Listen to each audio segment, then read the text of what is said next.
자, 이제 2월 15일까지 20명을 모아야 교섭단체가 되고, 교섭단체가 돼야 새누리 더민주하고 국회에서 원내대표를 가지고 이렇게 서로 만나서 의사일정을 논의도 하고. 근데 뭐 선거 다 됐는데 논의할 의사일정이 뭐 있겠습니까? 아마 더민주가 김종인 체제에서 이 국민의당이 교섭단체가 되기 전에 각종 합의를 해서 통과 다 시켜버릴 거라고 봅니다. 왜? 세 당이 합의하는 모습을 안 보여주려고 하지 않겠습니까? 자, 그렇다면 이제 90억, 20명이 있으면 선거 보조금으로 90억을 받게 됩니다. 20명이 안 되면 한 30억대로 툭 떨어지는 모양이에요. 그럼 그 90억을 받기 위한 목적이 제일 크다고 볼 수 있는데, 자, 이 부분에서요, 안철수 의원이 당을 주도하고 당 대표도 하고 싶고 대권 후보도 하고 싶으면 그냥 90억 내버리면 됩니다. 공개적으로 이 당에 자기가 기부한다고 하고요. 뭐 정치자금법 위반도 아닙니다. 그리고 내 당이다 하면 누가 뭐라고 하겠습니까? 그러면서 질이 안 되는 사람은 공천 안 준다고 내쫓아버리도 되는 겁니다. 그런데 그거는 하지 않고 뭐 전세값 뭐 처음에 보증금 2억 5천만 원 냈다 어쩐다는데 그거 갖고 되겠습니까? 그래서 대선 때 실망을 안겨서 이번에는 모든 거 던진다는데, 모든 거 던지려면 돈 많은 사람은 돈부터 던져야 모든 거 아닙니까? 지금 주식값도 많이 올랐잖아요. 좀 팔아가지고 뭐 2배 이상 올랐을 건데 좀 팔아가 던지면 어떻습니까? 안 그럼 올란 분만큼만 던지면 되죠. 그래서 뭐 이 막막해서 전국 돌아다니는데 많은 사람들이 지지하더라 하지 말고요. 한 100억만 떼놓으면 평생 먹고 사는데 지장 없으실 거니까 미국의 트럼프나 블룸버그처럼 내 돈으로 나는 선거운동 하겠다면서 남은 새누리당 국회의원들, 더민주당 국회의원들을 욕하고 다니면 저도 국민의당에 입당해서 안철수 빠가 되겠습니다. 그렇게 정치하는 모습을 한번 보이세요. 물론 안철수 의원이 그렇게 할 리가 없다고 생각하기 때문에 제가 하는 말입니다.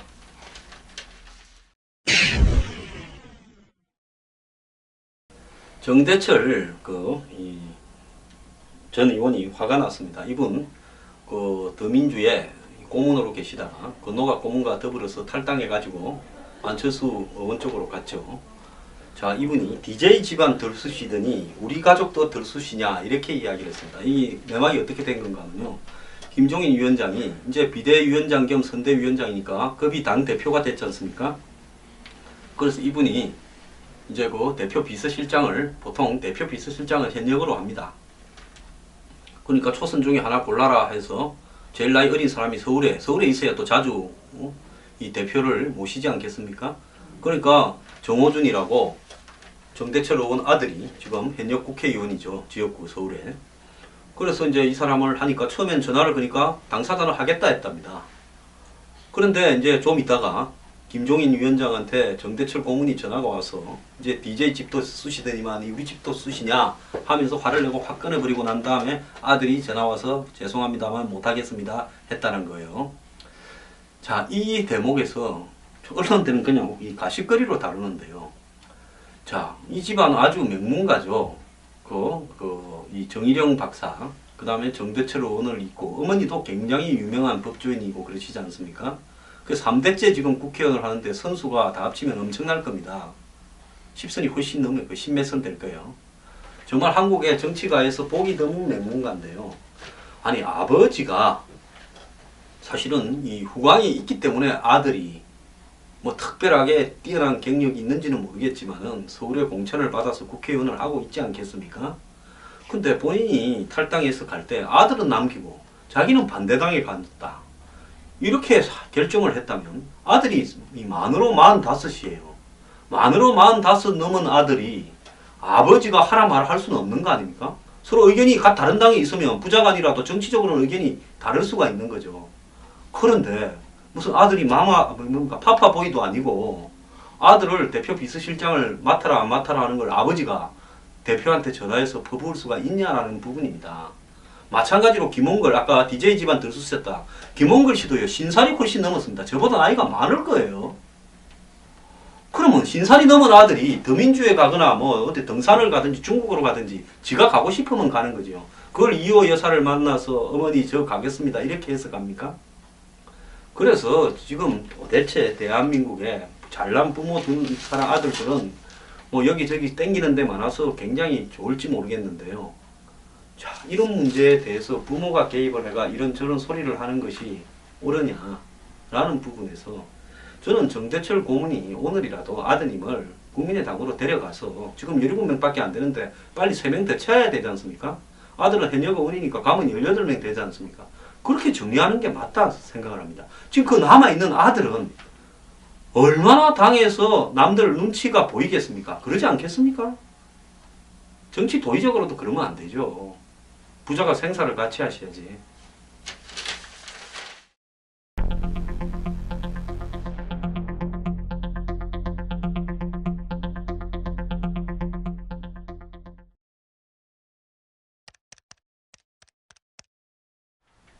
문재인 더민주 대표는요, 제가 봤을 때 실수로 이렇게 한 건지 안 그러면 기획해서 이렇게 한 건지는 모르겠지만은 꼭 먹고 알 먹고를 한 것 같습니다.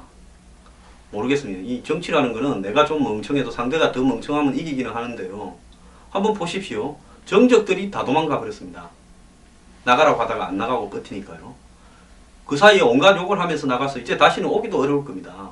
그러고도 또 뻔뻔하게 오는 사람도 많습니다만, 그렇고 그 사람들이 당에 남아 있으면 총선 결과가 새누리당 160, 만약에 새정치연합 140, 100 뭐 한 30, 정의당 110 돼도 작게 얻었다고 책임지라고 쫓아낸다, 선거 쳤다 이럴 건데 싹 나가버려서 두 당으로 갈라져 버렸기 때문에 더민주는 뭐 지금 있는 109석보다 한 석만 많게 얻으면 110석만 얻어도 성공한 것하고 이미 김종인 위원장이 어제 인터뷰에서 그렇게 이야기를 했어요.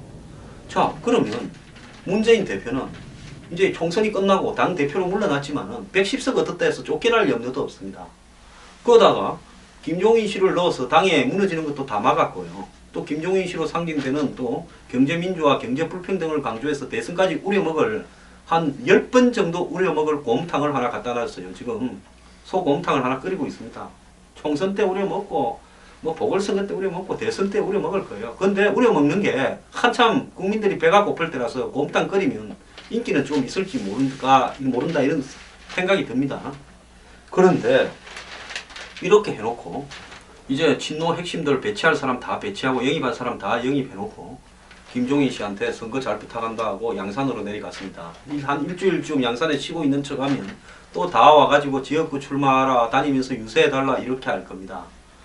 지금 어제도 방송 복귀시켰지만은 더민주당이 최소 110석은 얻을 것이다 라고 하는 평가가 굉장히 높고 안철수당은 3, 40석, 20석 정도 떨어질 가능성이 있다고 합니다.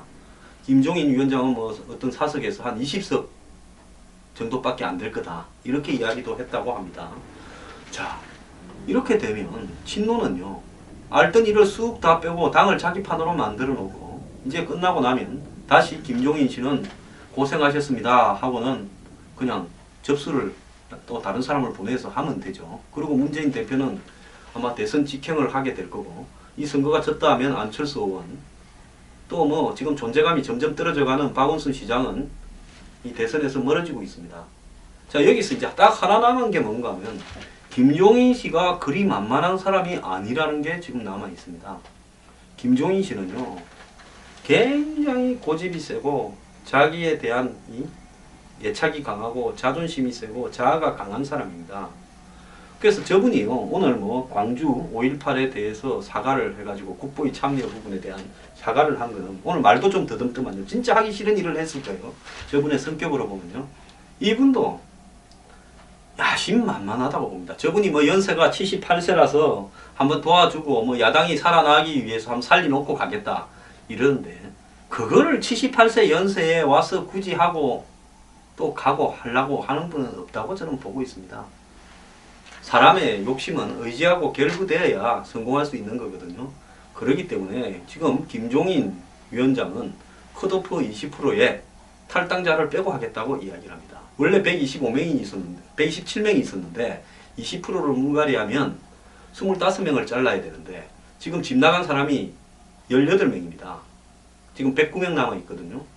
그러니까 거의 한 두세 명만 자르면 이제 자를 필요도 없이 그냥 있는 사람 공천 다 해줘도 되는데, 자, 김종인 위원장 같은 경우에는 109명 중에서 20%다 하니까 한 20명은 자르겠다 이 이야기를 지금 하고 있는 부분이죠. 그러면서 이제 컷오프를 하고 거기에 물갈이를 하면서 자기 사람들을 심으려고 하지 않겠습니까? 지금 김종인 이 위원장 옆에는 박영선, 손학규 계가 좀 포진을 하고 있다고 봅니다. 그러니까 진노를 뺀 남아있는 그 비주류들이 김종인 위원장 옆에 다 포진을 해 있다고 봐요. 자, 이 부분들이 총선을 거치면서 굉장히 미묘하게 발전을 해 갈 거라고 보는데요. 그 첫 이 트러블은 공천 과정에서 나타날 수밖에 없다고 생각합니다. 제가 김종인 위원장을 보고독이라고 했는데요. 보고가 맛있지만은 보고가 매번 장점만 있는 게 아니라 이 보고를 요리를 잘못하면 이 보고 아래 든 독으로 이 사람이 죽습니다.